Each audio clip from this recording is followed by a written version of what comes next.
ओम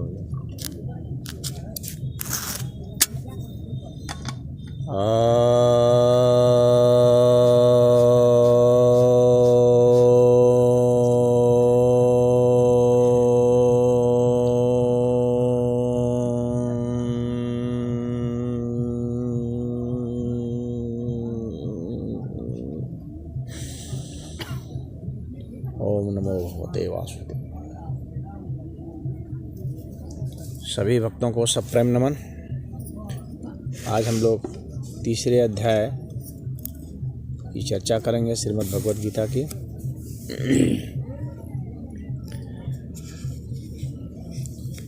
इस तीसरे अध्याय का नाम जो है कर्मयोग है।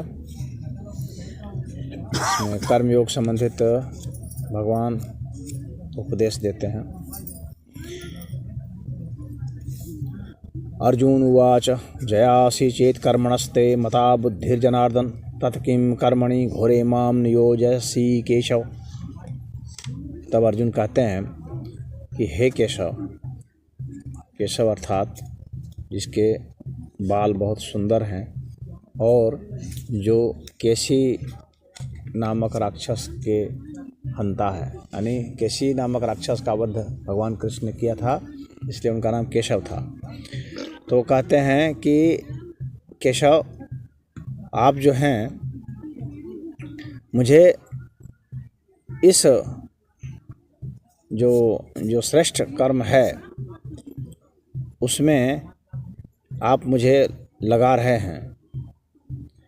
तो फिर इस घोर कर्म में, इस घोर युद्ध में मुझे क्यों लगा रहे हैं? जब आप बुद्धि योग की बात कर रहे हैं, आत्मा परमात्मा की बात किए ही हैं, ज्ञान की बात किए हैं, तो मुझे आप इस कर्म में क्यों लगा रहे हैं? जब ज्ञान से व्यक्ति मुक्त हो जाता है तो फिर कर्म में मुझे क्यों लगा रहे हैं? क्यों कह रहे हैं युद्ध करो?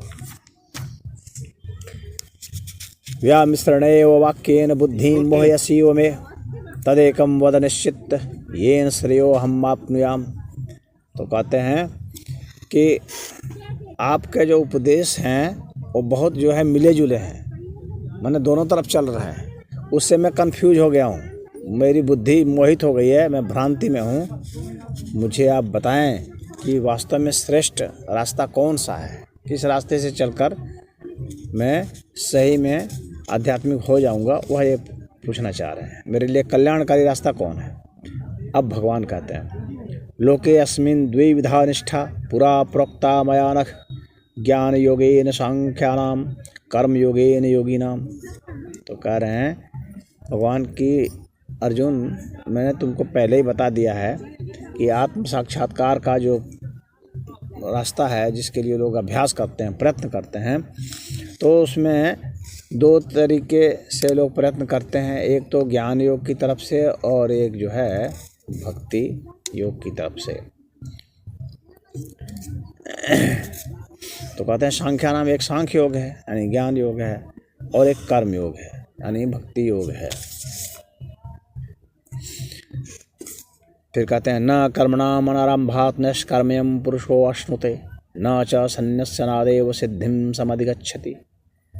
कहते हैं कि ऐसा कोई व्यक्ति नहीं है जो कर्म से भाग करके कर्म फल से और कर्म से छुटकारा पा सकता है। भाग करके आप छुटकारा नहीं पा सकते हैं, कोई भी ऐसा व्यक्ति नहीं है। और ऐसा भी कुछ नहीं है कि कोई सिर्फ जो है सन्यास में चला जाए और कर्म ना करे, हाँ, तो वो छुटकारा पा जाएगा। छुटकारा नहीं पा सकते आप इस तरह से। न ही कश्चित् क्षणमपि जातु तिष्ठत्य कर्म कृत कार्यते हैवशः कर्म सर्वः प्रकृति जैर्गुणे।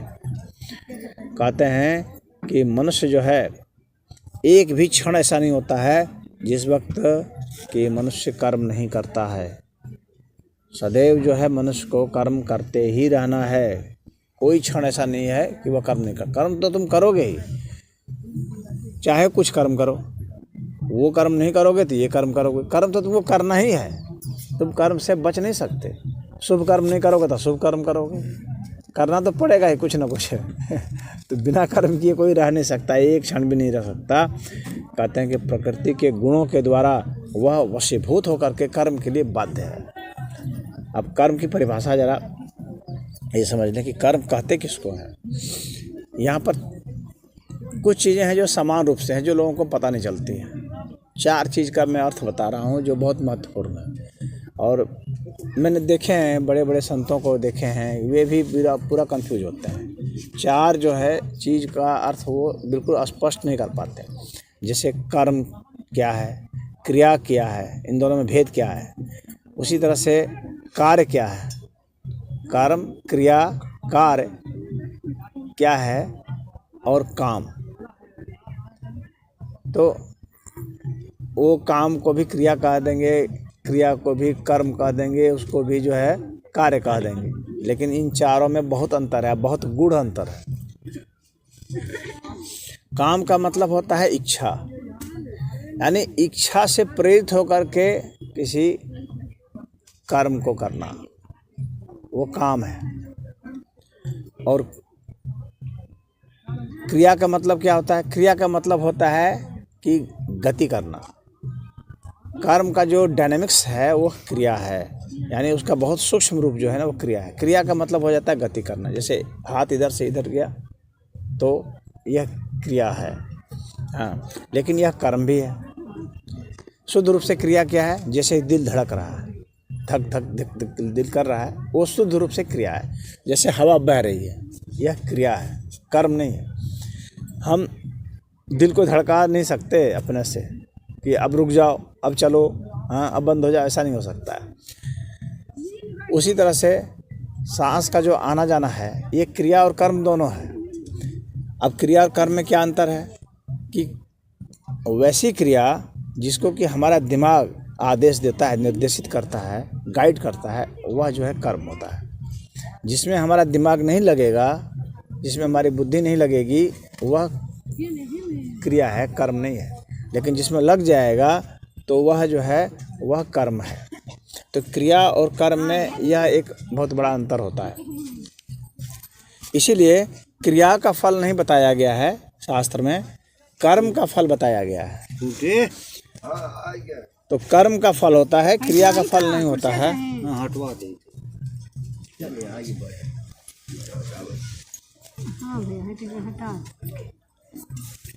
और योग का सारा उद्देश्य होता है कि कर्म को क्रिया में बदल दें। अगर कर्म को हम क्रिया में बदल दिए तो फिर हम योगी हो गए, अन्यथा हम योगी नहीं हुए हैं। जब तक कर्म है तब तक हम योगी नहीं हो पाते हैं शुद्ध अर्थ में।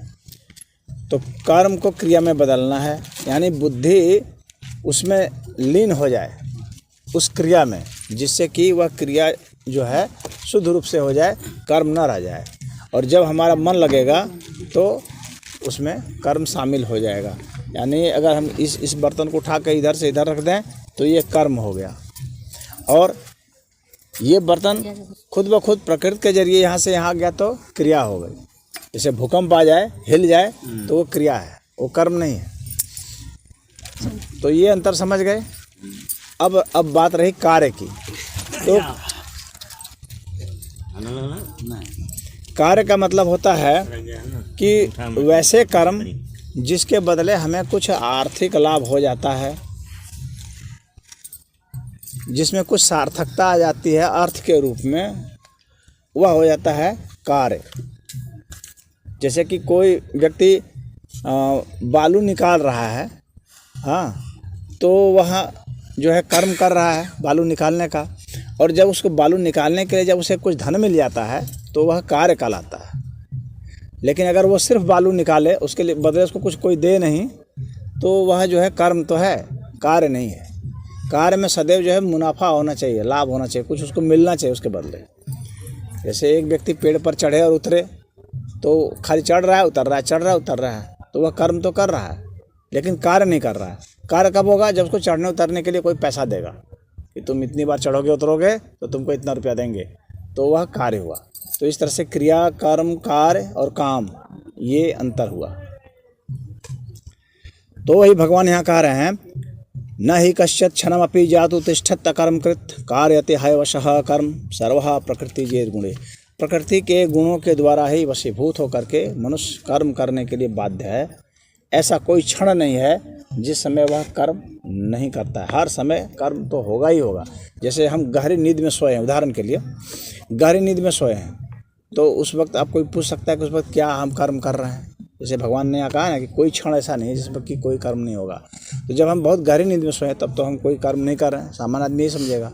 लेकिन ऐसा होता है कि जब हम सोए रहते हैं तो उस वक्त भी हम सपना के फेज में रहते हैं। एक ऐसा क्षण होता है तो उस सपना में भी हम कुछ ना कुछ कर रहे होते हैं, तो वह कर्म हो गया।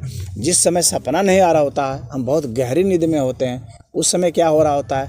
उस समय ऐसा होता है कि हमारे भीतर जो भी प्रतिरोधक क्षमता हमारी है वो बढ़ करके जो भी जीवाणु वगैरह प्रवेश करते हैं उसको वो ख़त्म करते हैं। जो शरीर में टूटन फूटन होती है उसको ख़त्म किया जाता है। सोते समय वैज्ञानिकों ने अध्ययन किया है कि जब हम सोते हैं उस समय हम ज़्यादा कर्म करते हैं बनस्पत के जब हम जागते हैं तब, यानी शरीर ज़्यादा परिश्रम करता है उस समय जब हम सोए रहते हैं। इसलिए अच्छी नींद का होना बहुत ज़रूरी है, तभी जो है हमारा रोग ठीक होगा। रोग हमारे सारे उसी समय नष्ट किए जाते हैं जब हम सो रहे होते हैं। यदि कोई सोएगा नहीं तो उसके रोग जल्दी ठीक नहीं होने वाले। तो प्रकृति के गुणों के द्वारा उसके वशीभूत होकर के मनुष्य कर्म करता है। और गुण क्या है? तो गुण ऐसे हैं कि सत, रज और तम, ये 3 गुण माने जाते हैं। अमूमन लोग गुण के बारे में बात करते हैं तो लोग हुनर की बात करने लगते हैं। हुनर जो होता है जिसमें कि कुछ हम कला सीख रहे हैं जिससे कि हम कुछ कमाई कर लें या कुछ हमारे में ऐसा विकसित हो जाए, जैसे कि मान लीजिए चित्रकला हम सीख गए, मूर्ति कला सीख गए, हाँ, या संगीत कला सीख गए, तो लोग कहते हैं कि ये इसको गुण हो गया। आम भाषा में ऐसे बोलते हैं ना। तो यहाँ पर इसका अर्थ यह है कि सत, रज, तम है, न कि ये सब जो हुनर है ये सब इसमें नहीं है। और कुछ लोग ये आरोप लगाते हैं कि विशेषकर कि शूद्र जो होता है वह अगर बहुत गुण से संपन्न हो, हाँ, तो भी उसको प्रणाम नहीं करना चाहिए, और अगर ब्राह्मण जो है वो गुणहीन है तो भी उसको प्रणाम करना चाहिए। ऐसे तुलसीदास ने कहीं लिखा है, जिसके ऊपर बहुत सारी आपत्तियाँ उठती हैं, बहुत सारे लोग जो हैं वो आपत्ति उठाते हैं। लेकिन वहाँ पर गुण का अर्थ वे लोग हुनर समझ रहे हैं, ये गलती कर रहे हैं। वहाँ गुण का अर्थ हुनर नहीं है बल्कि गुण का अर्थ सत, रज, तम है। तो जो ब्राह्मण है वह गुणहीन है, मतलब सत, रज, तम से ऊपर उठा हुआ है। वहाँ पर कहने मतलब यह है सत, रज, तम से ऊपर उठा हुआ है, इसलिए वह प्रणाम करने के योग्य है। और जो गुणों में बरत रहा है, यानी सत, रज, तम जिसमें गुण हैं, तो वे जो हैं वे प्रणाम करने के योग्य नहीं है, क्योंकि गुणों में बरत रहे हैं। और जो लोग ये कहते हैं कि नहीं जो है ये गुण नहीं है, सत, रज, तम की बात नहीं है, वो उस गुण की बात कर रहे हैं, हुनर वाले उनके, तो ऐसा नहीं है। क्योंकि वहाँ पर आगे जो है तुलसीदास जी वेद प्रवीणा भी कहते हैं, जो वेद में प्रवीण है। तो जो वेद में प्रवीण है तो जाहिर सी बात है कि वो वेद पढ़ रहा है, अध्ययन उसका अधिकार है, तो वो पढ़ रहा है। तो यह नहीं कहा जा सकता है कि उनको पढ़ने का अधिकार नहीं था। अब यहाँ भगवान कहते हैं कर्मेंद्रियाणि संयम्य यास्ते मनसा स्मरण इंद्रिय अर्थान विमूढ़ आत्मा मिथ्याचारः स उच्यते। अब यहाँ पर एक बहुत बड़ी बात है कि भगवान कहते हैं कि अपने कर्मेंद्रियों को बस में, कर्मेंद्रिय मतलब जो हाथ है, पैर है, हाँ, चाहे हमारे मुंह है या उपस्थ इंद्रिय है, तो ये सब जो है इनको ज़बरदस्ती कोई वो कुछ कर लेता है, रोक लेता है, तो वैसे को भगवान कहे हैं कि वह मिथ्याचारी है, यानी वह ढोंगी है। कहने मतलब जैसे आप देखे होंगे बहुत सारे लोग जो हैं भ्रमवश ऐसा करते हैं कि कोई एक टांग में खड़ा है, खड़ेश्वरी बाबा हो गया, तो भगवान यहाँ पर खड़ेश्वरी बाबा को मना कर रहे हैं, वो कह रहे हैं मिथ्याचारी, ढोंगी है वैसे को। हाँ, कोई एक हाथ उठा के खड़ा है, कोई आग के ऊपर बैठा हुआ है, कोई जो है पानी में इतने में तपस्या कर रहा है, समझ रहे हैं, इतने पर बैठा है, कोई ज़िंदगी भर पानी में ही रह रहा है, तो भगवान वैसे को कह रहे हैं मिथ्याचारी है वह। यानी उस तरह की तपस्या जो है वो तामसी तपस्या मानी जाती है, भगवान ने उसके आगे व्याख्या की है। तो वैसी तपस्या को सही नहीं माना गया है, इसलिए क्योंकि उसने अपने कर्मेंद्रियों को उसमें लगा रखा है, अपने मन को कहाँ लगाया है वह महत्वपूर्ण है। अपने कर्मेंद्रियों को जो ज़बरदस्ती रोक लेता है और मन से जो है कुछ और स्मरण करता है। उदाहरण के लिए कुछ लोग जो है सिर गाड़ दिए हैं ज़मीन में और खड़ा हो गए हैं और उसके बाद सोच रहे हैं कि अब यहाँ कितना पैसा गिरेगा, समझ रहे हैं। तो स्मरण किसका हो रहा है? धन का हो रहा है और सिर को तकलीफ दे रहे हैं। ऐसे बहुत लोग हैं। तो वैसे को भगवान कह रहे हैं कि यह जो है ये स्वयं को धोखा दे रहा है, दूसरों को धोखा दे रहा है, ये मिथ्याचारी है, ढोंगी है।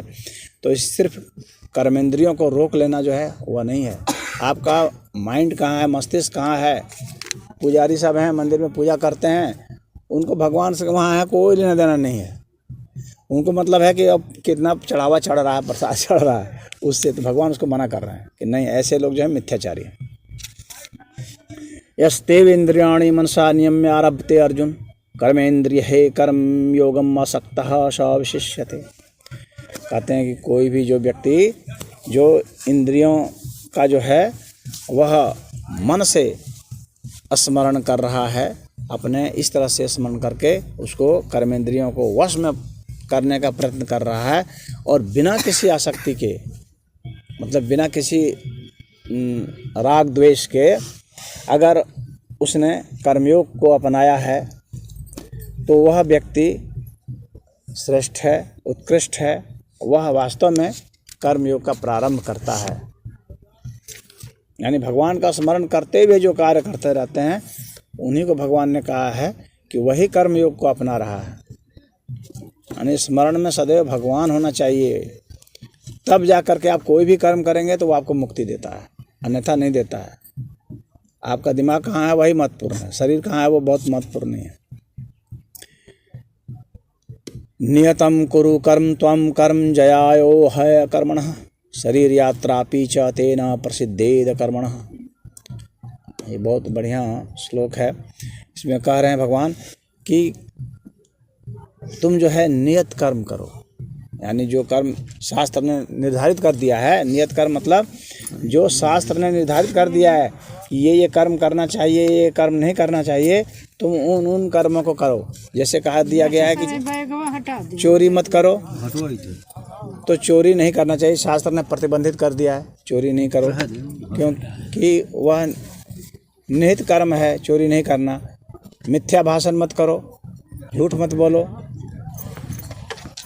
हिंसा मत करो, दूसरे को मत सताओ, अन्यायपूर्ण ढंग से किसी के साथ व्यवहार मत करो, किसी का धन मत हड़पो।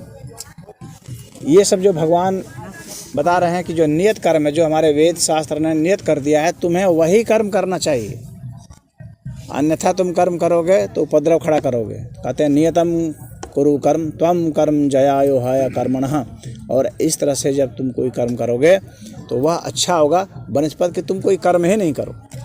जैसे अर्जुन ने पहले कहा था ना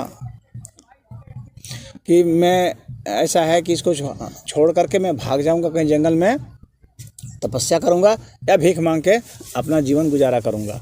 तो इसलिए कह रहे हैं कि तुम भाग जाना जो है कोई इसका समाधान नहीं है। भाग कर तुम कहाँ जाओगे? तुम्हारा मन तो रहेगा ना, भागोगे कहाँ? और सारे लोग हंसेंगे। तो कर्म से तुम नहीं भाग सकते। कुटिया में भी बैठा हुआ कोई व्यक्ति घर द्वार छोड़ करके भी बैठा हुआ वो स्मरण करता रहता है, क्योंकि माइंड पर आपका नियंत्रण नहीं है तो करेंगे। तो कर्म तो वहाँ भी हो गया, क्योंकि दिमाग जो है कुछ ना कुछ सोच रहा है, विचार कर रहा है, तो कर्म वहाँ उत्पन्न होगा। फिर कह रहे हैं शरीर यात्रापि च तेन प्रसिद्धेद कर्मणः। इस शरीर को चलाने के लिए जब तक हम मरे नहीं हैं तब तक जो है इसे हमें चलाने के लिए, जब तक हमारे जीवन की यात्रा है, कर्म तो करना पड़ेगा ना। दूसरे के ऊपर निर्भर तुम कैसे रहोगे? कर्म तो करना पड़ेगा। अब इसके बाद कहते हैं यज्ञ अर्थात कर्मणो अन्यत्र लोकोऽयं कर्म बंधनः तदर्थम कर्म कौन्तेय मुक्त संगः समाचर। अब यहाँ पर जो है ये एक बहुत अच्छी व्याख्या किए हैं। इसमें बहुत लोग कंफ्यूज आते हैं। एक साधु जी तो बड़ा परेशान हो गए, मुझसे पूछे कि जो है कर्म जो है भगवान ने तो कहा है कि यज्ञ ही कर्म है। यहाँ पर भगवान ये कह रहे हैं यज्ञ अर्थात कर्मणो, कह रहे यज्ञ ही कर्म है और इसके अलावा बाकी सब कर्म बंधन है। यानी तुम कर्म बंधन में फंस जाओगे तो फिर जन्मोगे मरोगे, और सिर्फ यज्ञ करो वह कर्म। तो उनका कहना था तो इसका मतलब हम सब चीज़ छोड़ देंगे और खाली यज्ञ करते रहेंगे, तो ऐसा कैसे होगा? भाई हमको कुछ ना कुछ दूसरा चीज़ भी तो करना पड़ेगा। तो खाली यज्ञ कर रहे हैं तो इसका मतलब यहाँ पर भगवान गलत कह रहे हैं, इस तरह से वो सोच रहे हैं। लेकिन भगवान ने यहाँ यज्ञ कहा है तो यज्ञ का अर्थ हुआ नहीं है जो सामान्य रूप से हम लोग करते हैं, जो हवन कर रहे हैं वो यज्ञ नहीं है। यज्ञ भगवान ने क्या क्या कहा है, यज्ञ किसे कहा है? पूरा यजुर्वेद जो है ना इसी यज्ञ पर, यज्ञ धातु से है। यज्ञ का अर्थ होता है विष्णु और यज्ञ का अर्थ होता है परमात्मा। हाँ, यज्ञ जो है वही कर्म है, यानी जो है जो उपासना है परमात्मा की वही कर्म है। और उसका मतलब यह नहीं है कि आप घी डालते जाएंगे तो वही सिर्फ यज्ञ होगा, वह एक भौतिक यज्ञ है। बाद में भगवान कहते हैं यज्ञानाम जप यज्ञोऽस्मि, आगे भगवान कहते हैं। तो यहाँ पर यज्ञ किसको कहा जा रहा है? जप यज्ञ को। और जप किसका? परमात्मा का, ईश्वर का जप, विष्णु का जप, उसको कहा जा रहा है। तो आपको वही करना है, उसके अलावा आपको कुछ नहीं करना है। तो यहाँ पर यह कह रहे हैं भगवान। और इसका मतलब है कि आप जो भी कर्म करेंगे विष्णु का स्मरण करते हुए करें। अब एक और हमारे पास आते हैं, उनका कहना है अरे 24 घंटा कैसे होगा, कुछ ना कुछ तो आदमी सोचेगा ही, कुछ दूसरे के बारे में, कुछ ना कुछ तो सोचेगा दूसरे के बारे में, तब फिर वो कैसे स्मरण कर पाएगा। तो इसका एक अर्थ ऐसा समझिए, जैसे कि कोई व्यक्ति मोटरसाइकिल शुरू में चलाता है, सीखता है जब, तो कैसे गियर बदलना है, कैसे वो करना है, तो हर समय उसको याद करता है, भूला जाता है, वो याद करता है। जब अच्छा से सीख जाता है तब वो अपने आप चलने लगता है। हम लोग का मस्तिष्क जो है ऐसा सर्किट बन जाता है कि अपने आप ही पैर दबेगा, अपने आप ही सब क्लच गियर सब चलेगा उसमें, अपने आप ही एक्सीलेटर सब अपने आप होगा। उसके लिए उसको स्मरण नहीं करता हुआ, वो तो इधर उधर भी देख भी लेगा, पीछे बैठा है उससे बतिया भी लेगा। तो जब आप स्मरण अच्छा से करते हैं, जब स्मरण आपका सिद्ध हो जाता है, स्मरण एक साधना भी है और एक सिद्धि भी है। तो स्मरण साधना जब है तब तो आप स्मरण ही करेंगे, हर चीज़ को, सांस ले रहे हैं तो स्मरण कर रहे हैं भगवान का, ओम जप रहे हैं। जब हम कुछ इधर चला रहे हैं, बर्तन मांज रहे हैं या खाना बना रहे हैं तो भी हम स्मरण कर रहे हैं भगवान का, वो एक साधना हो गई। जब ये करते करते जब आपका दिमाग का सर्किट जो है पूरा एकदम मज गया उसमें, तब आपको स्मरण नहीं करना पड़ेगा, तब अपने आप ही वो होता रहेगा, तब आपको प्रयास नहीं करना पड़ेगा, याद नहीं करना पड़ेगा। तो अपने आप ही एक भाव हो गया ना, भाव वहाँ पर महत्वपूर्ण हो गया, तो आप भाव रूप से स्मरण करते हैं। एक संत थे कालू राम कह के, सुने होंगे अगर आप लोग नाम, तो कालू राम अघोर पंथ के थे। तो कहते हैं जपन तपन के मध्य में मैं करूं विश्राम, मेरा भजन राम करे मैं करूं आराम। समझे? तो वो ऐसा कहते हैं कि मुझे नाम जपने की जरूरत नहीं है, राम खुद ही जप रहे हैं मेरा नाम। समझ रहे हैं? जब वह आपकी सर्किट बन जाएगी दिमाग की, तब आपको जपने की जरूरत नहीं पड़ेगी। जब आपकी साधना सिद्ध हो जाती है तो राम स्वयं ही जप करते हैं। कालू राम बिल्कुल ठीक कह रहे हैं। तो यहाँ पर यह जो कहा जा रहा है कि यज्ञ अर्थात कर्मणो, तो वह यज्ञ जब आप सिद्ध हो जाते हैं जपते जपते, क्योंकि भगवान ने यज्ञ किसको कहा है? यज्ञानाम जप यज्ञोऽस्मि, यज्ञों में मैं जप यज्ञ हूँ। तो ऐसा जपना करना है भगवान का कि वह सिद्ध हो जाए और वह कर्म हो जाए। लोको अयम कर्म बंधना, इसके अलावा यदि आप कुछ करते हैं, यानी बिना उसको सिद्ध किए कुछ करते हैं, तो वह कर्म बंधन बनता है और जन्म और मृत्यु का कारण बनता है। बराबर जन्मेंगे, मृत्यु होती रहेगी, जन्मते रहेंगे, क्योंकि कोई कामना होगी, कुछ इच्छाएं शेष होंगी, कुछ काम शेष होंगे आपके, तो फिर आपको शरीर मिलेगा उस काम के अनुसार से। तदर्थम कर्म कौन्तेय मुक्त संगः समाचर, इसलिए हे कौन्तेय, कुंती पुत्र, उस तरह के तुम कर्म करो और समभाव का आचरण करो, तुम मुक्त हो जाओगे। तो फल आकांक्षा से मुक्ति हो जाएगी। अब कह रहे हैं सहयज्ञः प्रजा सृष्ट्वा पुरोवाच प्रजापति अनेन प्रसविसिद्धम में सो अस्ति विष्ट काम धौक। तो कहते हैं कि पूरे प्राणियों को प्रजापति यानी ब्रह्मा ने रच करके, और फिर कहा कि किस तरह से तुम लोग सुखपूर्वक रहोगे। तो कहा कि तुम लोग जो है यह स्मरण करो और यज्ञ करो। और कैसा यज्ञ करो? सहयज्ञ, साथ ही साथ यज्ञ करो। वेद में कहा गया है सह गच्छध्वम संवदध्वम समवो मनांसि जानताम। तो सम गच्छध्वम संवदध्वम, एक साथ चलो और एक साथ बोलो। हाँ, समवो मनांसि जानताम। तो जिस तरह से तुम को जैसे ज्ञान हो सकता है उस तरह से करो। मन से एक हो जाओ, कर्म से एक हो जाओ, वचन से एक हो जाओ। तो ये वेद में संदेश दिया है। तो यहाँ पर भी भगवान कह रहे हैं कि प्राणियों को बना करके और कहा कि तुम सब इस तरह का ही यज्ञ करो, यानी जप यज्ञ करो और सारे लोग सुखी रहो और सभी लोग मुक्ति को प्राप्त हो जाओ। और जब तक जीवित रहोगे तुमको जो भी कामना होगी उस पूरा करेंगे। और उसकी जिम्मेवारी उनकी है, भगवान की है।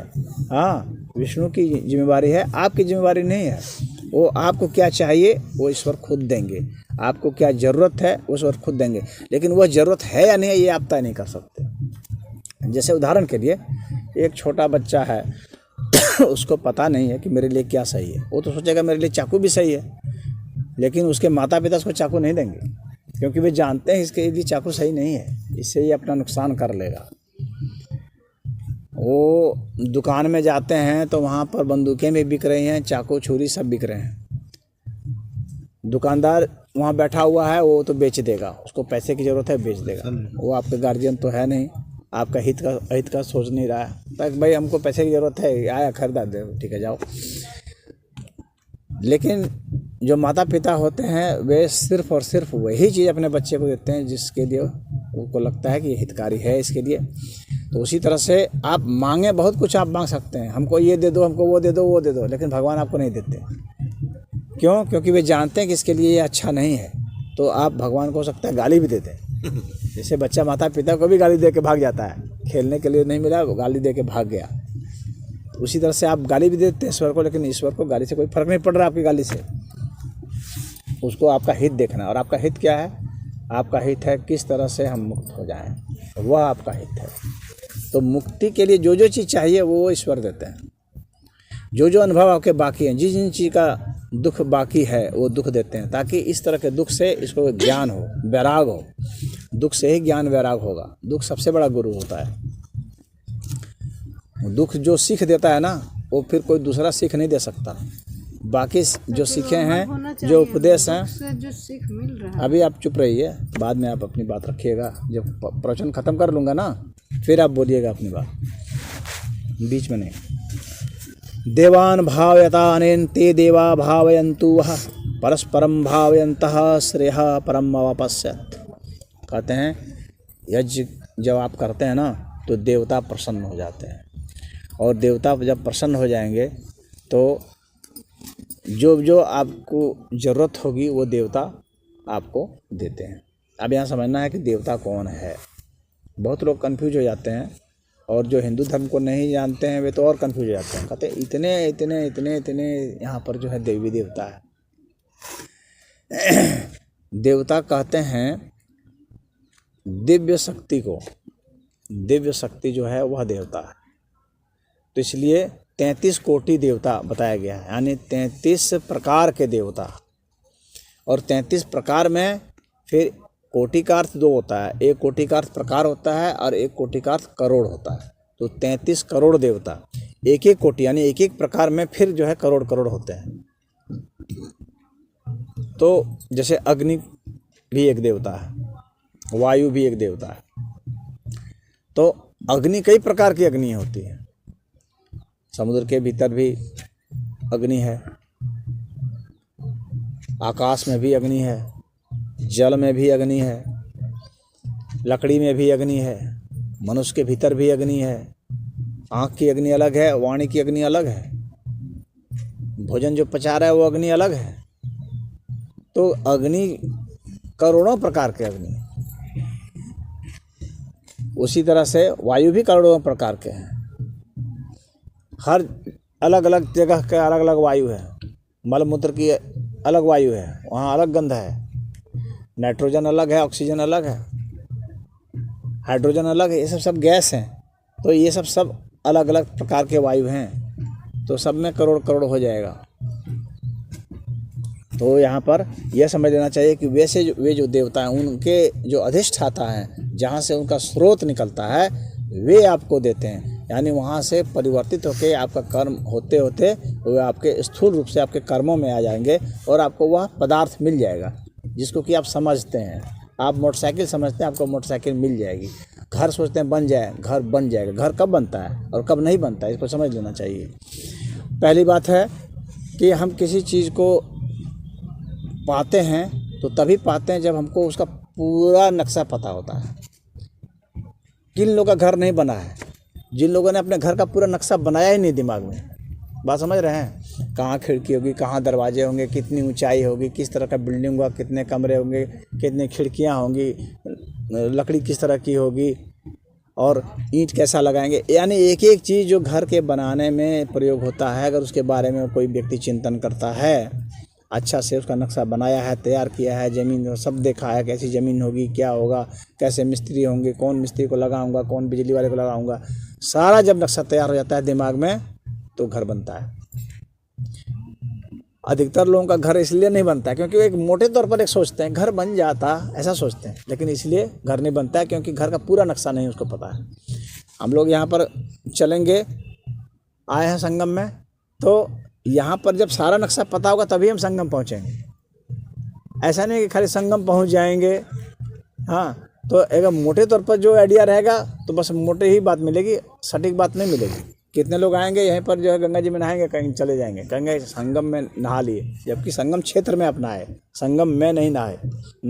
और ये भी जो है भौतिक संगम है। संगम में बहुत तरह का है, ये भौतिक संगम है। जिस संगम की बात तीर्थ के रूप में की गई है शास्त्रों में, वो ये संगम नहीं है, बल्कि वो है त्रिवेणी का संगम, जहाँ ईड़ा, पिंगला और सुषुम्ना, ये 3 नाड़ियाँ जो आपके भीतर में मिलती हैं, वह संगम कहलाता है। जो भगवान भैरव ने भगवती भैरवी को उपदेश दिया है, उसमें संगम क्या है उसके विषय में बताया है। तो उन्होंने बताया है कि जहाँ ईड़ा, पिंगला और सुषुम्ना, ये 3 नाड़ियाँ मिल जाती हैं, ये जो है आज्ञा चक्र, जहाँ भगवान शिव का जो त्रिनेत्र बना हुआ है, वह संगम क्षेत्र है। और वहाँ पर जो डुबकी लगाता है, यानी आप अपने भीतर जो यहाँ देखेंगी, महसूस करेंगी, यहाँ पर 3 नाड़ियाँ मिलती हैं। ईड़ा नाड़ी जो बाईं नाक से सांस चलती है, पिंगला जो दाईं नाक से सांस चलती है, सुषुम्ना जब दोनों नाक सांस चलती है, तो ये 3 नाड़ी है, ये मिलती है। और उसमें डुबकी लगाएंगे, यानी आपका मन उसमें डूब जाएगा जब, तो आप पवित्र होंगे, शुद्ध पवित्र होंगे। उस चीज़ को बताया गया है, वहाँ पर डूबने के लिए बताया गया है। तो कितने लोग तो यहीं डूब के चले जाएंगे, हो गया, हम नहा लिए, हम तो हो गया, अब तो सब पाप मेरा ख़त्म हो गया। पाप जब आप कर रहे हैं चोरी करके, तो कहीं पानी में डूब जाने से कैसे वो चोरी ख़त्म हो जाएगी? सोचने वाली बात है। पाप कर रहे हैं झूठ बोल करके, तो पानी में डूब जाने से कैसे वो झूठ खत्म हो जाएगा? ऐसा नहीं खत्म होता है। तो तर्क संगत बात समझना चाहिए, अंधविश्वास की बात नहीं सोचनी चाहिए। ये कर्मकांडी अर्थ है। 3 अर्थ होते हैं। एक कर्मकांड का, कर्मकांड जो बहुत ही ज़्यादा ज्ञानी हैं उनको कम से कम यहाँ तो लाओ। जब वो यहाँ आएंगे उसके बाद यहाँ उपदेश सुनेंगे, तब वे साधना करेंगे, तो उपासना कांड होगा। उपासना कांड के बाद जो है ज्ञान कांड आता है। वेद में 3 कांड बताए गए हैं, कर्म कांड, उपासना कांड और ज्ञान कांड। पहला कर्म कांड है, जो पुरोहित सब कराते हैं, यहाँ ये डालो, वहाँ ये डालो, पत्ता रखो, उस पर अक्षत छिटो, ये सब है ना, ये कर्म कांड है। तो पहला वह कांड है, जो वह भी नहीं कर रहा है उससे बेहतर है जो वह कर रहा है। उसके बाद उपासना है, जो साधना कर रहा है। इसके बाद जो है सिद्धि है, जो ज्ञान आ गया, वो सबसे सर्वश्रेष्ठ है। भगवान ने गीता में कहा है, न ही ज्ञानेन सदृशम पवित्रम यह विद्यते। ज्ञान के समान और कुछ भी नहीं है जो पवित्र करता है। सिर्फ ज्ञान ही पवित्र करता है और कोई दूसरा नहीं करता है। तो यहाँ भगवान कह रहे हैं कि वैसे जो देव हैं वे आपको प्रसन्न हो करके आपको वह देंगे जो आपके लिए श्रेयस्कर है, जो आपके लिए अच्छा है, वह देंगे। और निश्चित ही देंगे। आप अनावश्यक नहीं जन्मे हैं, आप किसी उद्देश्य से जन्मे हैं। आपका जीवन का कुछ लक्ष्य है। हो सकता है आप ही को लक्ष्य नहीं पता, तो वे देवता आपको देते रहते हैं। आपको कभी कुछ दे दिए, कभी कुछ दे दिए, कभी कुछ ले भी लिए, जिससे कि आपको कुछ न कुछ ज्ञान होता रहेगा। ये ज्ञान ही है जो आगे चलता है। आप जो आपकी अगली पीढ़ी जो आपकी आती है वो आपको ज्ञान ही देते हैं, ट्रांसफ़र करते हैं और कुछ नहीं करते हैं, सिर्फ ज्ञान ही जाता है और कुछ नहीं जाता है। परस्परम भावयन्तः श्रेयः परमावापस्यथ। तो इस तरह से देवताओं के सहयोग से आपको पूरी संपन्नता मिलेगी। अब इसके बाद भगवान कहते हैं इष्टान भोगान ही वो देवा दास्यन्ते यज्ञ भावितः तेर दत्तान प्रदायभ्यो यो भुंक्ते स्तेनेव शः। कहते हैं कि जीवन में तुम्हारी जितनी भी आवश्यकताएं हैं वो सारी आवश्यकताएं देवता तुम्हारे उस यज्ञ से पूरा करते हैं। जो आप यज्ञ करते हैं, जिसका नाम जप करते हैं, उससे पूरा आपको वो देवता देते हैं। अब यहाँ पर एक प्रश्न उठता है कि कितने ऐसे नास्तिक हैं जो कुछ नहीं करते हैं, कितने हैं जो नाम जप नहीं लेते हैं, तो भाई उनको कैसे मिलता है? कोई प्रश्न पूछ सकता है ना, उनको कैसे मिलता है? तो आप ये समझिए कि जैसे कंस को भगवान ने मार करके तारा, हाँ, रावण को भगवान ने मार करके तारा, तो भगवान दोनों ही तरीके से तारते हैं। जो नास्तिक है उसमें क्या है, वो भगवान का, आप सोच रहे हैं भगवान का नाम नहीं जप रहा है, लेकिन ऐसी बात नहीं है, वो जप रहा है, उसको खुद नहीं पता है कि जप रहा है। कैसे? निरुक्त में बताया गया है कि ऋषि कौन है? ऋषि वह है जो युक्ति संगत बात करता है। समझिएगा, जो युक्ति संगत बात करता है, यानी कार्य क्या है, कारण क्या है, उसका संबंध को जो जानता है, ये निरुक्त शास्त्र में बताया गया है। तो जो नास्तिक होता है वो जानता है कि इससे ये होता है, इसको ये करने से ये होता है, वो इस नियम को जानता है। वो नियम भी तो भगवान का नियम है, किसी और का नियम थोड़ी ना है। तो वह उस नियम को जान रहा है, उस नियम का उसने अध्ययन किया है कि अमुक चीज़ करूँगा तो अमुक हो जाता है, अमुक चीज़ करूँगा तो अमुक हो जाता है। भले उसमें वो राम श्याम ना बोले, कुछ उसे दुर्गा ना बोले, लेकिन वह उस नियम को जानता है, और वह नियम भी भगवान का ही नियम है। तो इस तरह से वो भगवान को जप रहा है, यानी भगवान के नियम का पालन करना भी भगवान का ही है जप। बात समझ रहे हैं ना? तो इस तरह से वह नास्तिक भी जपता है भगवान को। भले नास्तिक जिसको आप समझते हैं भगवान, उसको गाली देता है, लेकिन वास्तव में भगवान को ही जपता है, क्योंकि ये पूरा अस्तित्व जो चल रहा है एक नियमबद्ध तरीके से चल रहा है।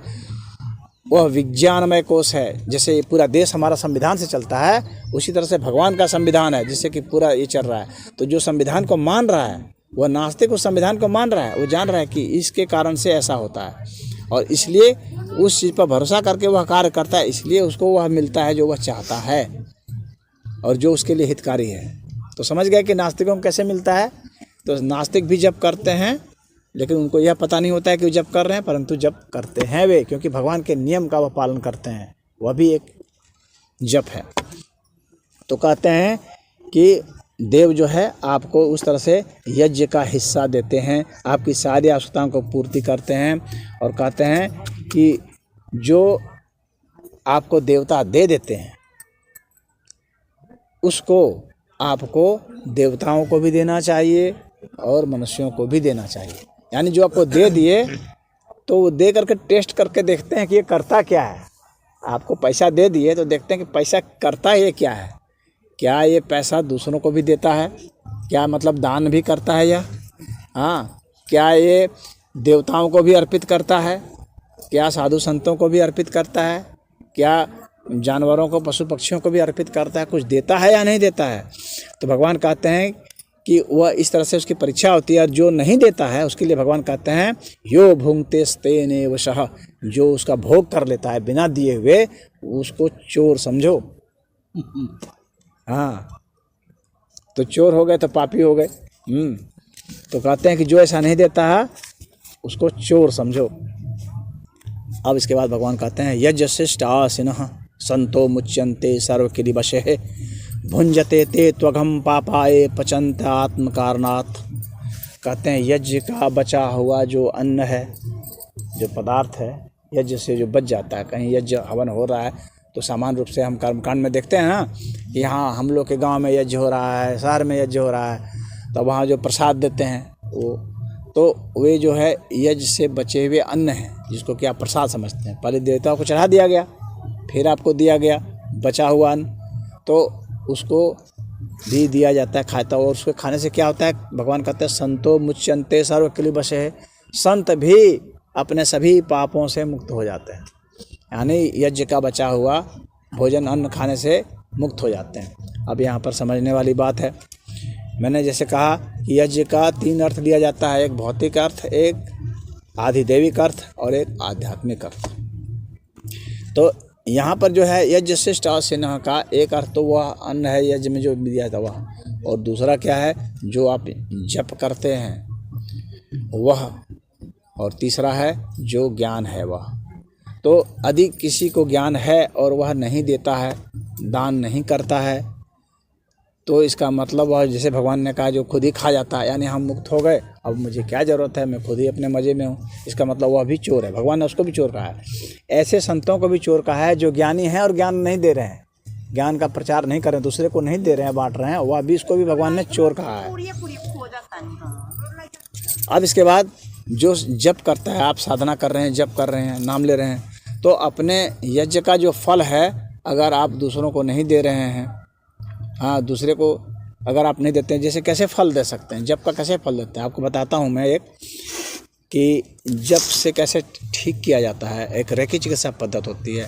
आप जपते गए, मान लीजिए एक माला जपे, कोई व्यक्ति बीमार है या कोई व्यक्ति जो है दुखी है या कोई व्यक्ति जो है गरीब है, तो जो भी संकल्प आप कर लेंगे अपने जप का, जो आपने जप किया, जो संकल्प कर लिए कि यह ठीक हो जाए, तो आपने अपने जप का दान कर दिया।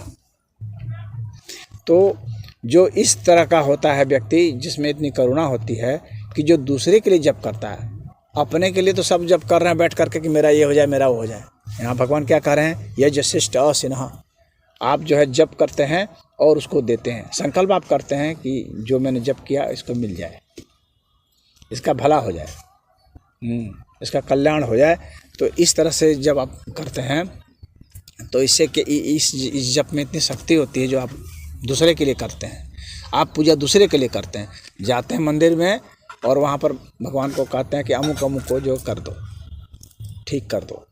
तो उस तरह का जो है ना, वह जो है यज्ञ शिष्ट आसीनः है, जो यहाँ भगवान कहना चाह रहे हैं। और वह जो है आपको पवित्र करेगा, वह जो है मुच्यन्ते सर्व किलिबसे, आपको सभी पापों से मुक्त करता है। मुच्यन्ते सर्व किलिबसे, और किसका, संतों का भी, जो संत भी हैं उनके भी द्वारा जो कुछ जो पाप किया जाता है वह मुक्त हो जाते हैं उस तरह के यज्ञ से। तो आप जप करें तो दूसरों के लिए करें, दूसरे को दान दे दें, दूसरे को कहें कि भाई हमारा ये जो है दे दें। और ये अस्तित्व इतना बड़ा है, यहाँ पर इतना कल्याणकारी चीज़ें हैं कि आपको मिलता जाएगा, आप जितना देते जाएंगे। ऐसा नहीं है कि सीमित है। कुछ लोग जो है सोचते हैं कि इतना सीमित है कि मैं अपना पुण्य दे दूंगा तो मेरे पास क्या बचेगा। कितने लोग पुण्य देने में कंजूसी करते हैं, मैं अपना पुण्य नहीं दूंगा। कितने साधु संत हैं पैर नहीं छूने देते, उधर हटो, छुएंगे तो मेरा पुण्य चला जाएगा, उसमें ट्रांसफ़र हो जाएगा तो मैं ऐसे हो जाऊँगा, उसका पाप मेरे में आ जाएगा। अरे शुद्ध तो वो है कि जिसको छू दे कोई तो वह भी शुद्ध हो जाए, छूने वाला शुद्ध हो जाए। हाँ, अगर देवता शुद्ध हो जाते हैं तो फिर वो कौन देवता है? देवता तो शुद्ध होना चाहिए। तो दूसरों के लिए जप कीजिए, दूसरों के लिए तप कीजिए।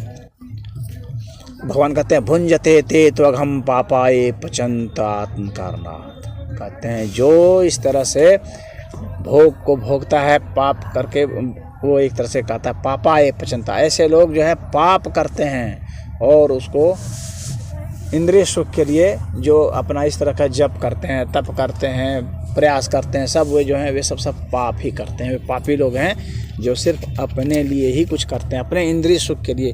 कैसे हमारी आँखें जो है वो हो जाएं, भोग लें, कैसे हमारे अन्य इंद्रियां जो है कान मुंह नाक सब ये सब भोग लें, उसके लिए करते हैं। सब भोगी लोग हैं, ये सब पापी हैं।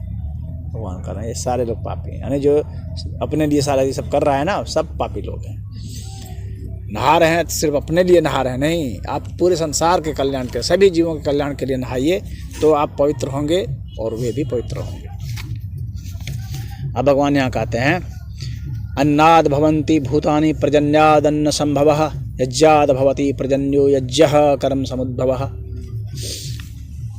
बहुत जगह सुने होंगे कि कहते हैं कि यज्ञ से क्या होगा, तो कहते हैं यज्ञ से पानी बरसेगा। हाँ, कहते हैं ना जो यज्ञ कराने वाले, यज्ञ से पानी बरसेगा। तो इस तरह का भौतिक यज्ञ करने से जो है, अगर पानी बरसता तो जो मरुस्थल में यज्ञ कर करके पानी क्यों नहीं बरसा देते हैं, एक सवाल उठता है ना। और जहाँ यज्ञ नहीं हो रहा है वहाँ कैसे पानी बरस रहा है, एक सवाल ये भी उठता है। तो यहाँ पर भगवान जो कहना चाह रहे हैं उसको समझने की ज़रूरत है। अन्नाद भवन्ति भूतानि, यहाँ सामान्य अर्थ तो यह है कि अन्न से जो है प्राणी बनते हैं, अन्न से जो है जीव बन जाते हैं। और पर्जन्याद अन्न संभवा, और अन्न जो है उससे क्या है कि वर्षा होती है, वर्षा से जो है ये अन्न संभव होता है, और अन्न से जो है प्रजा बनती है। यज्ञाद भवति पर्जन्यो, और यज्ञ से जो है वर्षा होती है। यज्ञ कर्म समुद्भवा, और यज्ञ से जो है वो कर्म होता है। इसका जो सिलसिला है, जो क्रम है, इसको समझने की ज़रूरत है। यहाँ पर जो है जब हम अन्न की बात कर रहे हैं तो अन्न किसको कहा गया है, अन्न जो हम लोग खाते हैं, चावल दाल, ये इसको सामान्य लोग अन्न कहते हैं, लेकिन यह जो है शास्त्र की भाषा नहीं है। अन्न कहा जाता है पदार्थ को, यानी कोई भी जो ठोस आकार लिया हुआ है ना, जो भी ठोस आकार लिया हुआ है, जिसको पदार्थ जिसको कहते हैं, उसको अन्न कहा जाता है। यानी ये भी एक अन्न है, ये भी अन्न है, ये भी अन्न है, सब ये सब अन्न है। जो ठोस आकार लिए हुए हैं ये सब अन्न है। और इसलिए जो पंचकोश बताया गया है शास्त्र में, उसमें सबसे पहला जो कोश है, 5 कोश में सबसे पहला कोश है वो अन्नमय कोश है। अन्न मतलब जो है भौतिक, तो ये जो है जैसे हम लोग की ये हड्डी है, ये है मांस है, ये सब अन्न में से आता है। तो पहला जो है भौतिक है अन्नमय कोश, उसके बाद जो है अन्नमय कोश के बाद है प्राणमय कोश, फिर प्राण है, प्राण मतलब ऊर्जा, जैसे कि ये जो प्रकाश की तरंगे हैं, ये ऊर्जा में है। तो अन्नमय कोश के बाद प्राणमय कोश हो गया, इससे हम लोग के शरीर में जो भीतर में विद्युत चल रही है, उस विद्युत से हम लोग का शरीर है, विद्युत निकल जाएगा, प्राण निकल गया, मर गए हम लोग, तो वह प्राणमय कोश हो गया। तीसरा जो है मनोमय कोश, मन जो है हमारी चेतना जो है, मन जो हम सोचते हैं, विचारते हैं, मनन करते हैं, गुणन करते हैं, वह तीसरा कोश है। कोश मतलब तह, हाँ, और कोश मतलब मंजूषा भी होता है, जिसमें हम अपना रखते हैं संग्रह कर करके वस्तुओं को, तो पिटारा वह भी समझ लीजिए। तो वह एक मनोमय कोश हो गया। उसके बाद विज्ञानमय कोश है। विज्ञानमय कोश का मतलब हो गया ये एक नियम के साथ है, इसके अंतर्भूत नियम है। जैसे कि चूना मिलेगा पानी में, चूना को डाल देंगे पानी में तो गर्म होकर खोदने लगेगा, वो नियम के तहत हो रहा है। उसमें जैसे जाएंगे उसमें रिएक्शन हो गया, वो खोलने लगा, तो वो विज्ञानमय कोश के तहत है। और उसके बाद जो है अंत में आनंदमय कोश है, कि हम लोग जो कुछ भी यहाँ कर रहे हैं सब आनंद के लिए कर रहे हैं। कोई भी व्यक्ति दुखी होने के लिए नहीं कर रहा है कुछ भी, वो सब आनंद के लिए कर रहा है। हर प्राणी आनंद की तलाश में है, हर प्राणी दुख से बचना चाहता है, वो अंतिम चीज़ है। हाँ, तो अन्नमय कोश जो है प्राथमिक है और आनंदमय कोश है अंतिम है। तो ये पहला जो तह है हम लोग का, ये उस आनंदमय के तहत ही है, उसके अंतर्गत ही ये बना हुआ है। तो इससे क्या होता है, इसी से सारे प्राणी उत्पन्न होते हैं, यानी भौतिक जो यह है इससे ही सारे प्राणी जन्मते हैं। और पर्जन्याद अन्न संभवा, और जो वर्षा होती है, हाँ, उससे ही ये अन्न होते हैं। और यहाँ वर्षा क्या है, वर्षा जो है वेद में इस वर्षा पर बहुत ज़्यादा बताया गया है, बहुत ज़्यादा उसमें सूक्त हैं।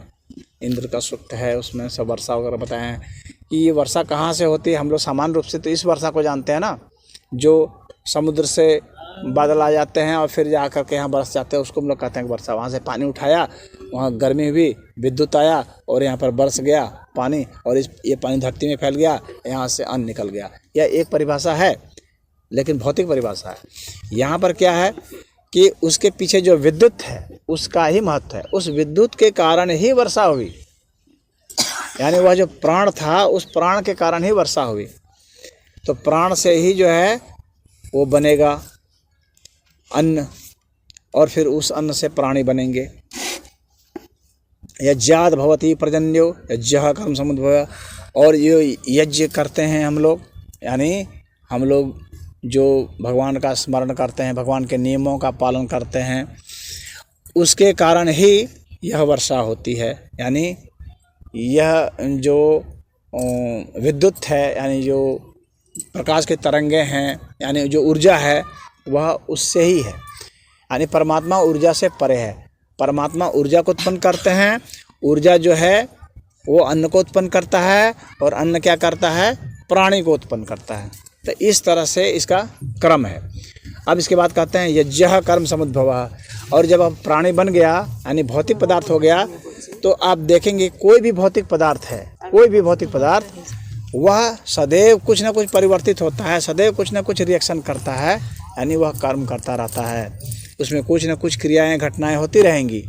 आप इसको छोड़ देंगे यहाँ पर तो ऐसा नहीं है कि ये सदैव ऐसा रह जाएगा, ऐसा नहीं है।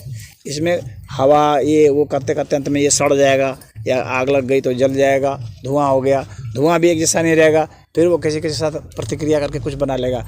यानी ये जितने भी हैं ये सब कर्म करते हैं। भगवान ने कर्म का बहुत ज़बरदस्त रहस्य यहाँ समझाया है, बहुत विज्ञानमय चीज़ है, इसमें कोई कथा कहानी नहीं है। गीता जो है इसीलिए दुनिया का सर्वश्रेष्ठ ग्रंथ है। इसमें कोई सारे सिद्धांत हैं, इसमें कौन घटना कैसे होती है उसका इन्होंने क्रमवार बताया है। तो अब कोई भी जो प्राणी होगा, कोई भी जो वस्तु है, वह बिना कर्म किए नहीं रह सकता, यानी बिना बदलाव किए नहीं रह सकता। हर चीज़ में बदलाव होगा, बदलाव अवश्यंभावी है, बदलाव से बच नहीं सकते। किसी न किसी के साथ ये रिएक्शन करेगा, क्रिया प्रतिक्रिया करेगा और कुछ न कुछ बनाएगा ही। तो इससे कहते हैं भगवान कि इससे कर्म उत्पन्न होता है, यज्ञ से। कर्म ब्रह्मोद्भवम विद्धि ब्रह्माक्षर समुद्भवम तस्मात् सर्वगतम ब्रह्म नित्यम यज्ञे प्रतिष्ठितम। तो ये कहते हैं कि वेद में जो कर्म है उनका नियमित रूप से उसका विधान कर दिया गया है। देखो तुमको क्या करना है, क्या नहीं करना है, सब कुछ बता दिया गया है। कैसे तुमको उपासना करनी है, कैसे तुमको कौन सा कार्य करना है, कौन के कार्य से तुमको परहेज करना है, बचना है, ये तुमको सब कुछ करना है। ये वेद में सब बता गया है। वेद जो नहीं पढ़ पाते हैं उसके लिए क्या है, वेद का भाष्य भी किया गया है, तो उस भाष्य को लोग पढ़ेंगे। जो उसको नहीं कर पाते हैं वो सत्संग करते हैं। हाँ, सत्संग में उनको जो साधु संत हैं जिन्होंने पढ़ा हुआ है वे उसका अर्थ बताते हैं, उनको समझाते हैं तुम ये करो और वो नहीं करो, इसको करोगे तो ये होगा, चोरी करोगे तो ये होगा, डाका डालोगे तो ये होगा, व्यभिचार करोगे तो ये होगा, कत्ल करोगे तो ये होगा।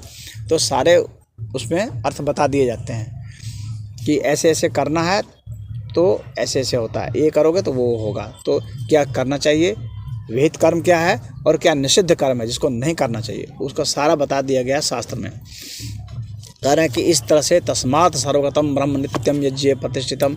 अगर इस तरह से जितने भी तुम्हारे पास यज्ञ हैं, वह जो है जितने भी प्रकार के यज्ञ बताए गए हैं वो सब इसी तरह से प्रतिष्ठित हैं।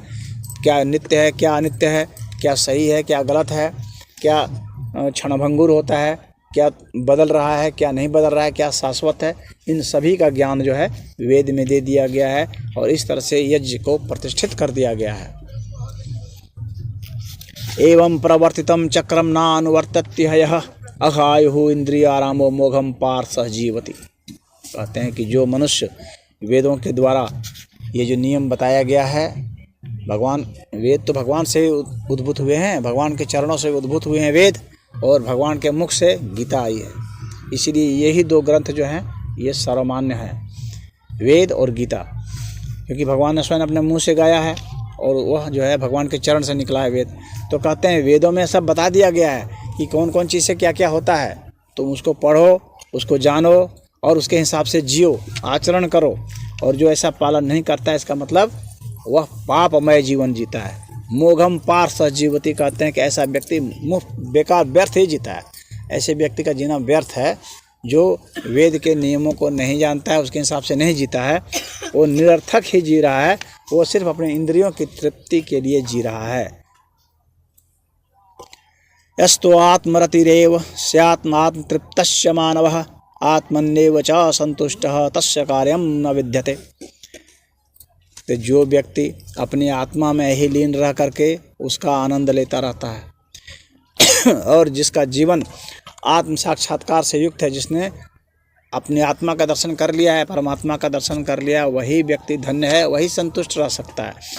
और तुम कहीं भी संतुष्टि खोज लोगे, सोचोगे एक विवाह कर लिया संतुष्टि नहीं, वो दूसरा विवाह कर लेंगे, संतुष्ट नहीं होने वाले। 100 विवाह करने वाले अमेरिका में पड़े हुए संतुष्ट नहीं हो पाए। सोच लोगे इतना धन से संतुष्ट हो जाएंगे, तो नहीं होगा। टाटा, बिरला, अंबानी जिंदल मोदी कितना धन इकट्ठा कर लिए, आज तक संतुष्ट नहीं हो पाए, क्योंकि उससे संतुष्टि होगी ही नहीं। संतुष्टि किससे होगी? तो भगवान कह रहे हैं सिर्फ अपनी आत्मा का बोध जब तुमको होगा तो ही संतुष्टि होगी, अन्यथा तुम असंतुष्ट रहोगे और तुम खोजते रहोगे, यहाँ संतुष्टि वहाँ संतुष्टि। खाओगे, कितना खाओगे? खाने से कभी संतुष्टि नहीं, खाओगे फिर टट्टी करोगे, फिर भूख लगेगी, फिर खाओगे फिर टट्टी करोगे, ऐसा जीवन समाप्त हो जाएगा। संतुष्टि नहीं होगी। संतुष्टि न भोजन से होगी, न भोग से होगी, न ही धन से होगी, न ही मान पद प्रतिष्ठा, किसी से नहीं होगी संतुष्टि। क्योंकि प्रतिष्ठा है क्या है? दो आदमी गाली बक दिया, आपकी प्रतिष्ठा समाप्त है। प्रतिष्ठा दूसरे पर निर्भर है, तो उस प्रतिष्ठा का क्या महत्व है? जो प्रतिष्ठा आप पर निर्भर है वह रहेगी, पद दूसरे पर है। अभी मोदी जी प्रधानमंत्री हैं, कल वोट नहीं देंगे, खत्म। 5 साल बीत गया कार्यकाल, खत्म, फिर जाओ अपना। हाँ, तो ये जितना भी है, पद है, प्रतिष्ठा है, जो धन है, सब समाप्त हो जाना है। हर धन जीरो हो जाना है, हर चीज़ जीरो हो जानी है। इसीलिए भगवान कहे कि इसमें संतुष्टि नहीं है। भगवान कह रहे हैं संतुष्ट कौन हो सकता है? संतुष्टि का यहाँ तरीका बताए हैं और अर्थ भी बताए हैं। सिर्फ जो आत्मन्येव च संतुष्ट, कहते हैं जो आत्म में ही जो रहेगा वही संतुष्ट होगा, आत्मा में ही जो रमेगा, आत्मा राम, वही संतुष्ट। नैव तस्य कृतेनार्थो न कृतेन ह्ययः कश्चन न चास्य सर्वभूतेषु कश्चित् अर्थ व्यपाश्रयः। कहते हैं कि जो नियत कर्म जो बता दिए गए हैं, हाँ, वह व्यक्ति जो सिद्ध भी हो चुका है, तो नियत कर्म जो बता दिए हैं वह उसको करना चाहिए। ऐसा नहीं है कि उसको नहीं करना चाहिए, और उसके लिए बहुत ज़रूरी है करना जो व्यक्ति उन कर्मों से भले मुक्त हो चुका हो। उदाहरण के लिए मान लीजिए कि हमें पूजा करने की ज़रूरत नहीं है, क्योंकि मैं पूजा करके मुक्त हो चुका हूँ, फिर भी मुझे पूजा करना चाहिए। क्यों? क्योंकि दूसरे को वह एक रास्ता दिखाएगा। स्वामी विवेकानंद आए थे गाजीपुर में, वहाँ फलहारी बाबा देवा है ना, एक बाबा पवहारी बाबा, हाँ, तो उसके यहाँ आए थे। तो पवहारी बाबा जो है उसमें बैठे हुए थे और जो है पूजा कर रहे थे। तो विवेकानंद कहे कि जो है आप तो इतने बड़े ज्ञानी हैं, आप जो है ये मूर्ति की पूजा क्यों कर रहे हैं, किसके लिए कर रहे हैं? तो उन्होंने कहा कि देखो, ऐसा नहीं है कि सब कुछ अपने लिए नहीं किया जाता है, दूसरों के लिए भी किया जाता है, दूसरों के लिए भी कर्म किए जाते हैं। तो हम वो कर्म करेंगे तो उससे दूसरों को दिशा मिलेगी, निर्देश मिलेगा। वही भगवान यहाँ कह रहे हैं कि आप अपने आत्म साक्षात्कार कर लिए हैं, आपको ईश्वर बोध, आत्मबोध हो गया है, फिर भी आपको जो नियत कर्म है, यानी जो वेद में बताया गया है, उसका आपको पालन करना चाहिए, क्योंकि उससे दूसरों को शिक्षा मिलेगी। दूसरे उस रास्ते पर आएंगे, जो भी पीछे हैं वे उस रास्ते पर आएंगे। अगर वही छोड़ के भाग गए तो कैसे आएंगे? आप सिद्ध हो गए, आप भाग गए जंगल, तो उनको अब क्या पता है, फिर उनको नया शोध करना पड़ेगा। लेकिन अगर आप आ गए हैं तो आपके जीवन में जितना आपने तप किया, जो सिद्ध किया, जितना समय लगा, परिश्रम लगा, धन लगा, जो भी लगा, वो सब उनको यूं ही मिल जाएगा। आज गीता जैसे यहाँ लिख दी गई है, कर दी गई है, तो ये है तभी तो हम पढ़ रहे हैं, तो उतने का अनुभव हमारे पास आ जा गया। अब यहाँ से हम आगे बढ़ाएंगे, हम भी कुछ लिखेंगे तो आने वाली पीढ़ी को मिलेगी। इस तरह तो हम हैंड ओवर करते जाते हैं संपदा और रास्ता बताते जाते हैं। तो वही कह रहे हैं कि अगर तुम्हें वो भी हो गया है, ज्ञान भी हो गया है, जो ज्ञानी हैं उनके लिए भी कर्म करना जरूरी है। कर्म से वे भी नहीं भाग सकते और उन्हें सदैव वह उपदेश देते रहना पड़ेगा। साधु संत जो हैं उनको भी सामान्य लोगों को उपदेश देते रहना है, रास्ता बताते रहना है। और ऐसा भी नहीं है कि वह अपने जीने के लिए किसी पर निर्भर नहीं रहेगा, ऐसा भी नहीं। इसमें बड़ा अच्छा है, सुखदेव की कथा एक है, बहुत अच्छी है। सुखदेव जी जाते हैं जनक जी के पास, तो जनक जी है अपना खा रहे हैं, हलवा पूड़ी सब जो भी है सब खा रहे हैं। तो सुखदेव जी कहते हैं कि मैं तो ऐसे गुरु की तलाश में आया था जो त्यागी हो, हाँ, हमें तो ये मिल गया हो भोगी। तो वो कहते हैं जनक जी कि अच्छा ये बताओ कि तुम क्या खाते हो? तो अरे मैं तो फल फूल खाता हूँ। हाँ, और क्या पहनते हो? कहते मैं तो नंगा ही रहता हूँ, कुछ नहीं पहनता हूँ, बस कभी से एक लंगोट पहन लेता हूँ। तो जनक जी ने कहा कि जो फल है ना, वह भी प्रकृति का ही उत्पाद है, प्रकृति से ही मिलता है, और उस फल को ही कुछ लोग बना लेते हैं, उसमें थोड़ा सा और कर्म जोड़ करके कुछ और बना लेते हैं और वह खाते हैं। और आप जो है सीधा उसको खा लेते हैं। और आप जो उसको खा लेते हैं, आप ये बताइए कि जहाँ जिस पेड़ से आप खाते हैं, जिसका वह पेड़ है, क्या वह आपका पेड़ है कि नहीं? है कि वो तो राजा का पेड़ है ना। तो राजा का पेड़ का आपने खा लिया जंगल में रह करके, तो आप चोरी हुई कि नहीं हुई? और आपने वो खा लिया, फल खा लिया, वो फल आपका था नहीं, आपने खा लिया। वो फल राजा का था स्वामित्व के अधिकार से, या फिर वह उस पेड़ का था?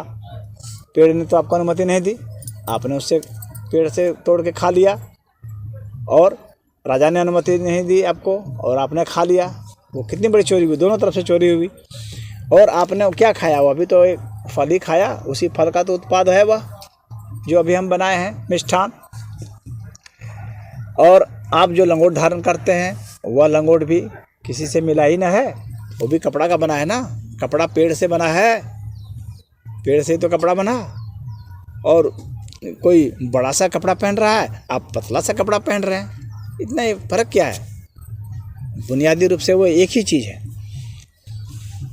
तो इस बात को भी समझना बहुत ज़रूरी है, नहीं तो वैसे भी लोग भ्रमित हो जाते हैं। और सुखदेव जो है जैसे भ्रमित थे, तो राजा जनक ने उनको उपदेश दे करके उनका ठीक किया था। तो वही भगवान यहाँ पर कह रहे हैं कि तस्माद् आसक्तः सततं कार्यं कर्म समाचर, आसक्तो ही आचरण कर्म परम मापनोति पुरुषः।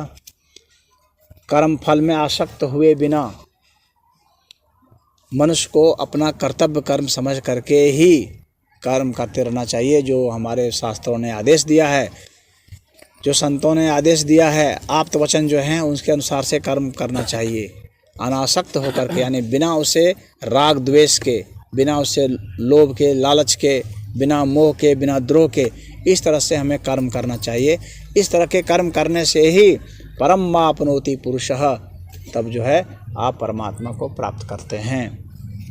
कर्मणे ही संसिद्धिं मा स्थितः जनकादयः लोक संग्रहम् एवपि संपश्यन् कर्तुम् अर्हसि। यहाँ जनक के विषय में बात आ गई है। कहते हैं कि राजा जनक भी जो है वह जो है नियत कर्म करते रहे, और नियत कर्म का पालन करते हुए ही सिद्धि को प्राप्त हुए हैं। कर्म से भाग करके नहीं, वो अपना कर्म करते रहे, उनका जो राज धर्म था उस धर्म को निभाते रहे वे। तो आप भाग करके, युद्ध के मैदान से भाग करके नहीं प्राप्त हो सकते परमात्मा को। कुटिया में कौन बैठेगा? जो ब्राह्मण है वो बैठेगा कुटिया में, तब कर रहा है। तुम क्षत्रिय हो, तुम कुटिया में क्यों बैठोगे जी? तुम तो युद्ध करो मैदान में, तुम्हारा वह धर्म है। तो इसलिए कहे कि सबको कुटिया में नहीं बैठना है, कुटिया में उसको बैठना है जो ब्राह्मण है, वह बैठेगा। जो वर्ण से क्षत्रिय है वो युद्ध कर्म करेगा, जो वैश्य है वह व्यापार करेगा। हाँ, उस व्यापार में ही उसकी ईमानदारी होगी, उसी के प्रति उसका समर्पण होगा, वही लोक कल्याण के लिए करेगा, वही ईश्वर के नाम पर करता रहेगा, वो उसी में मुक्त हो जाएगा। तो जो आप जिसमें है बस वही कीजिए, अच्छा से कीजिए, आप मुक्त हो जाएंगे। कोई ज़रूरी नहीं है दूसरे की नकल करने की। यह नहीं है कि हम उसके जैसा करेंगे तो ही मुक्त होंगे, हम माला खटखटाएंगे तो ही मुक्त होंगे, ऐसा नहीं है। कहीं पर भगवान ने नहीं कहा है कि तुम माला खटखटाओ। पूरी गीता पढ़ लीजिए, कहीं नहीं कहा है कि तुमको माला जपना है, बिल्कुल नहीं कहा है। आप ब्राह्मण वर्ण के हैं तो जो है आप जप करेंगे, आप किस वर्ण के हैं वह आपको समझना पड़ेगा, और वह गुरु बताते हैं कि आप किस वर्ण के हैं। तो गुरु आपके उसको चीज़ को जानते हैं कि आप इस वर्ण के हैं, आपके स्वभाव को, गुण को देख के जहाँ बताएंगे कि आप इस वर्ण के, आप वैसा ही काम करो, अच्छा से करो उसी को। योगः कर्मसु कौशलम, चर्चा हुई थी ना कल।